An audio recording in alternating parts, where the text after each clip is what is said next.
श्री शिवाय नमस्तुभ्यम। काकभूषणी जी ने गुरु जी की कौन सी बात सुनकर दलीलें दी जिस कारण लोमस ऋषि ने काकभूषणी जी को कौआ होने का श्राप दे दिया। यह कथा श्री रामचरितमानस के उत्तरकांड से। पिछले वीडियो में हमने आपको बताया कि काकभूषणी जी ने अंतिम शरीर किसका पाया, काकभूषणी जी की कौन कौन सी 3 इच्छाएं छूट गईं और तब काकभूषणी जी क्या करने लगे, यह कथा सुनाई। आज हम आपको आगे की कथा सुनाएंगे। शंकर जी कहते हैं, पार्वती, जब काकभूषणी जी ने अपना अंतिम जन्म ब्राह्मण का पाया तब उन्होंने एक दिन सुमेरु पर्वत पर लोमस ऋषि को बैठे देखा। लोमस ऋषि को देखकर काकभूषणी जी ने लोमस ऋषि के चरणों में सिर नवाया और दीन वचन कहे, हे पक्षीराज, मेरे कोमल वचन सुनकर मुनि मुझसे आदर के साथ पूछने लगे, हे ब्राह्मण, आप किस कार्य से यहाँ आए हैं। तब मैंने कहा, हे मुनि, आप सर्वज्ञ और सुजान हैं। हे भगवान, मुझे सगुण ब्रह्मा की उपासना की प्रक्रिया कहिए। तब हे पक्षीराज, मुनि ने श्री राम जी के गुणों की कुछ कथाएं मुझसे आदरपूर्वक कहीं। फिर मुनि मुझे परम अधिकारी जानकर ब्रह्मा का उपदेश करने लगे कि ब्रह्मा अजन्मा है, अद्वित है और निर्गुण है और हृदय का अंतर्यामी है। उसे कोई बुद्धि के द्वारा नहीं माप सकता।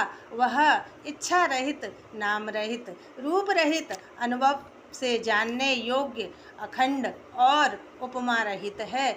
इस प्रकार मुनि ने मुझे अनेकों प्रकार से समझाया, पर मैं निर्गुण मत मेरे हृदय में नहीं बैठा। मैंने फिर मुनि के चरणों में सिर नवाकर कहा, हे मुनि, मुझे सगुण ब्रह्मा की उपासना कहिए। मेरा मन श्री राम भक्ति रूपी जल में रम रहा है। हे चतुर्मुनि, ऐसी दशा में वह उनसे अलग कैसे रह सकता है। आप दया करके मुझसे वही उपाय कहिए जिससे मैं श्री राम जी को अपनी आँखों से देख सकूं। पहले नेत्र भरकर श्री राम जी को देखकर तब निर्गुण ब्रह्मा का उपदेश सुनूंगा। तब मैं निर्गुण मत को काटकर बहुत हट करके सगुण का निरूपण करने लगा। इससे मुनि के हृदय में क्रोध के चिन्ह उत्पन्न हो गए। हे प्रभु, सुनिए, बहुत अपमान करने पर ज्ञानी के हृदय में क्रोध उत्पन्न होता है। यदि कोई चंदन की लकड़ी को बहुत बार अधिक रगड़े तो उसमें भी अग्नि उत्पन्न हो जाती है। मुनि बार बार क्रोध सहित ज्ञान का निरूपण करने लगे। तब मैं बैठा बैठा बहुत प्रकार के अनुमान करने लगा। हे भाई, जगत में क्या इसके समान कोई ही हानि है कि मनुष्य का शरीर पाकर भी श्री राम जी का भजन न किया जाए। चुगलखोरी के समान क्या कोई दूसरा पाप है? और हे गरुड़ जी, दया के समान क्या कोई दूसरा धर्म है?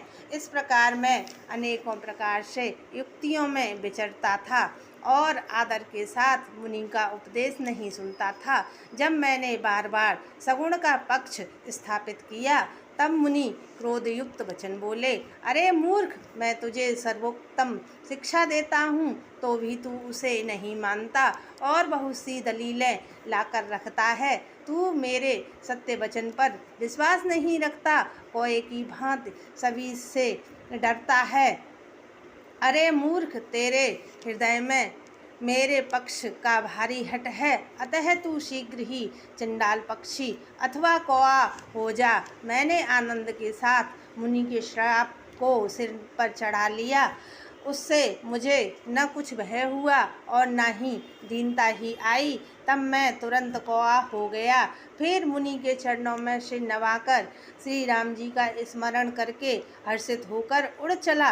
इससे आगे की कथा हम आपको अगले वीडियो में सुनाएंगे। कृपया आपको मेरी यह कथा अच्छी लगे तो लाइक और कमेंट करना। जय श्री राम, जय हनुमान।